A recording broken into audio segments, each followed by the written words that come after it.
Okay, so my friends are here with me. Good. Well, it's so good to be here, and I'm so happy that I finally decided to do this because it's been a long time. I've wanted to do these live video events, but it's scary. And so I'm going to put myself out there, and I'm going to share a little bit about my story, especially as I recently put my book out, Fly My Love Fly. And I've been creating all this art, and so many of you have wondered where the inspiration comes. What is it that that makes me inspired to create and do what I do? And so I'm going to go back a little bit, and I'm going to share with you my story of child loss and how it led me to do the work that I'm doing today. Hi, Liz. Hi, Amelia. Hi, Paula. Hi, everyone. And if you have questions, please do let me know. I would love to answer those questions. So, all right, here goes. Okay, so back in 2006, it was March 2006, I was pregnant with my daughter, Mia, and we were so excited. It was like a dream come true to be having a daughter. It was, I had dreamed of it for as long as I could remember, and I was full term, and I was going in. My doctor was inducing me because she thought that maybe my daughter was too big, and she had said that if we induce and we go a little bit earlier, that the delivery would be much easier, that we could potentially avoid a C-section. And so I decided to listen, even although in my heart something told me that that it was something that I didn't really want to do, but I decided not to listen to my inner self, and I decided to go along with what she wanted because I thought it would be easier for her and easier for everyone. So that day, as I went in to be induced, I was given the drug Cytotec, which caused my uterus to hyperstimulate, and the result was that my uterus tore from top to bottom, front and back.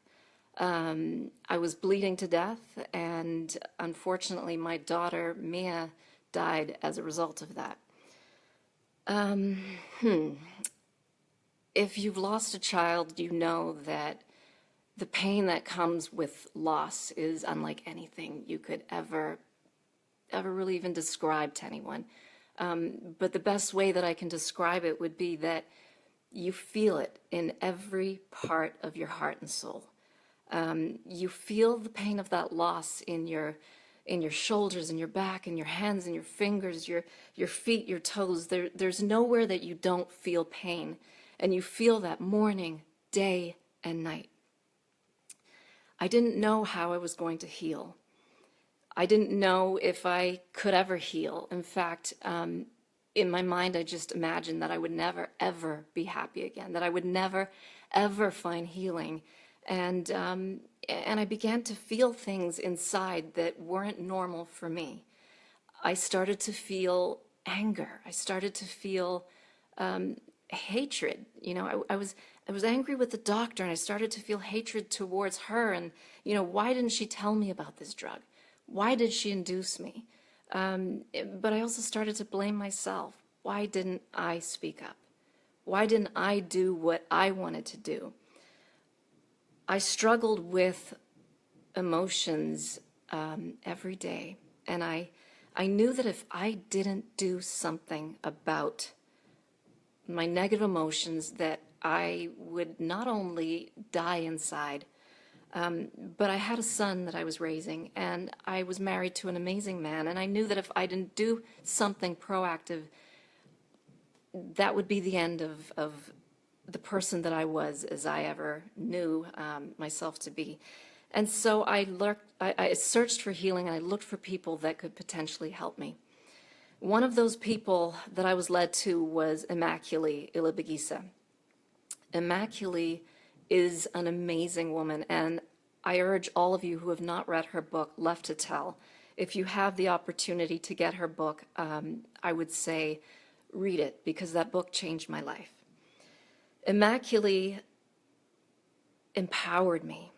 She changed my perspective of life and what's possible.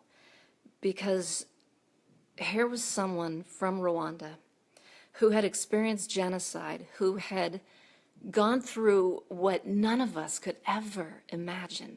She had lost more than 56 members of her family during this horrific genocide that took place in 1994 in Rwanda. But what amazed me about her story was her ability to forgive. She was able to face the man who had murdered her father. She was able to go into the prison, to look him in the eyes, and to forgive him, to literally say to him, I forgive you, and mean that from the depths of her soul. I was blown away by her ability to do this, and I thought, if she could do that, then I have to try. And so I did what I never imagined I could ever do. I got on a plane and I traveled with her to Rwanda. And I can tell you that my first trip to Rwanda literally opened my heart and my mind in ways that I never, ever could have imagined.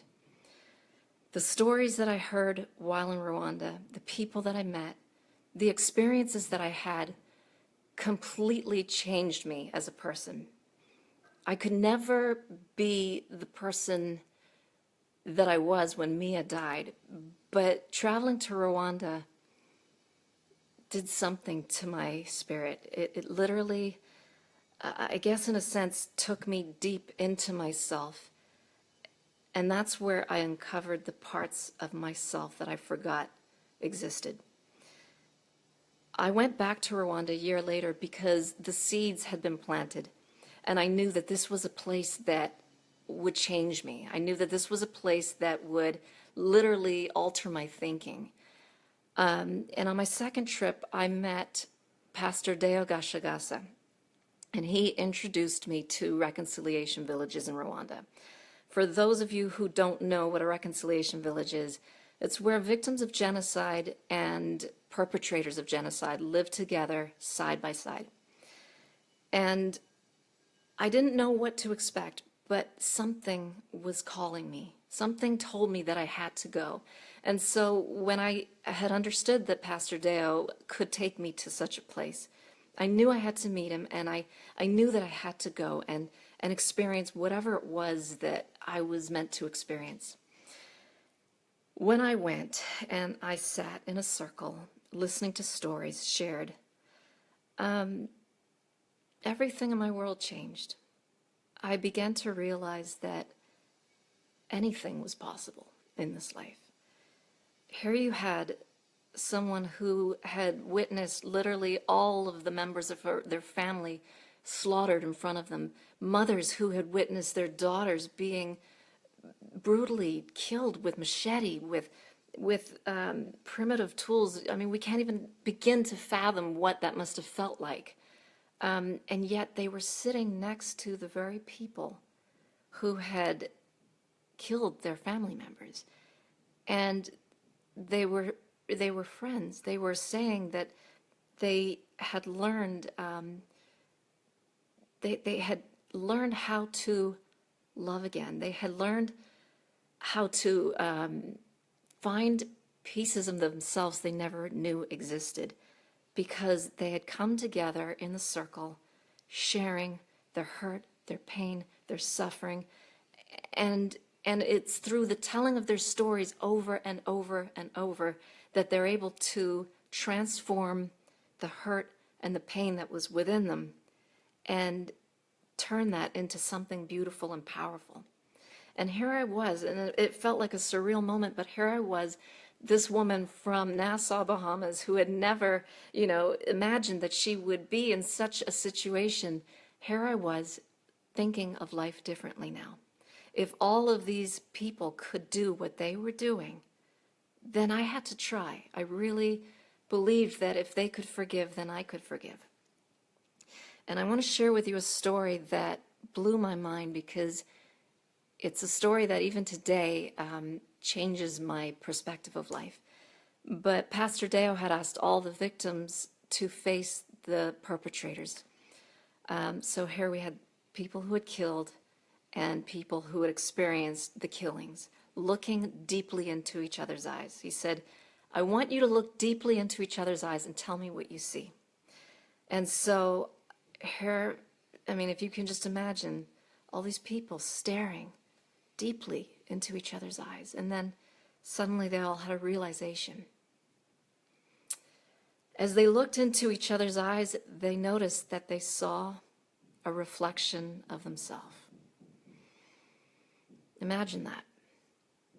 As you look into the one who murdered your family, you are seeing a reflection of yourself. What does that mean? When you look at yourself and you see yourself in someone else's eyes, and someone's at the door, by the way, so just bear with me as they come through the door. Curtis, I'm doing a live video here, so if you all can be very quiet, thank you. As they looked into each other's eyes, they realized that they were seeing a part of themselves. And Pastor Dale said, if you can see yourself in another, and that person can see themselves in you, can you not see that what we do to one another, we do to ourselves? In me. And what we do to each other, we do to ourselves.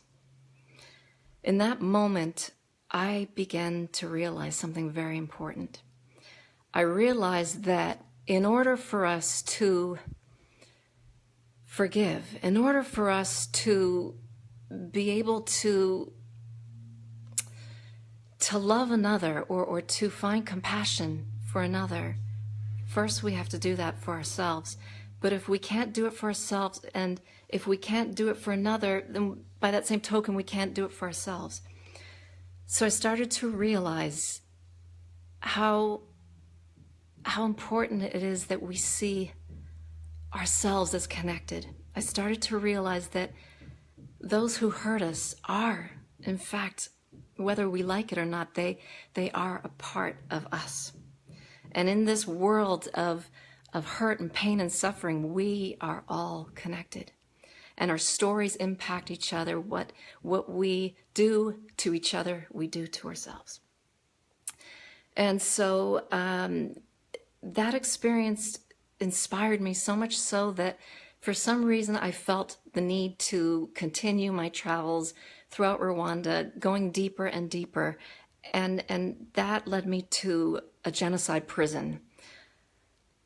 I never imagined that I would go to a genocide prison, but I said to Pastor Dale one day, Pastor Dale, can you take me to a genocide prison? And I think in my mind, I thought maybe we would just hear a few stories and we would meet some of the people there and they would share with us some of those stories. But that's not what happened. As I got there and the big grand doors opened, I saw before me thousands and thousands of genocide killers. And I had no idea that Pastor Deo, who had taken me to the prison, would actually give me an opportunity to speak. And you can only imagine how terrified I was in that moment to be surrounded by 4,000 genocide killers. But I didn't know what it was that I was going to share. I didn't know what it was that I should share. But in that moment, the only thing that I thought of was that I should share the story of my daughter, Mia, and what it felt like to lose my daughter. I don't want to go on and on with this video because I don't want it to be too long. I don't know if I'm losing people here because this video is long. I've never done these videos before, but when you open your heart and your mind to experiences that you've never before considered, when you open your heart and your mind to the stories of others, it changes you, it shifts you, and you begin to see life in ways that you never ever could have imagined. Rwanda and the people of Rwanda showed me that forgiveness was indeed possible. That day in the genocide prison, I realized that I had a voice. I realized that even as I stood there before 4,000 genocide killers, my legs trembling, my hands trembling, and my heart pounding, I realized that I had a shift of change in my mind and in my heart. I realized that I was looking at the very people before me, and I was seeing them through the eyes of love, compassion, and even hope.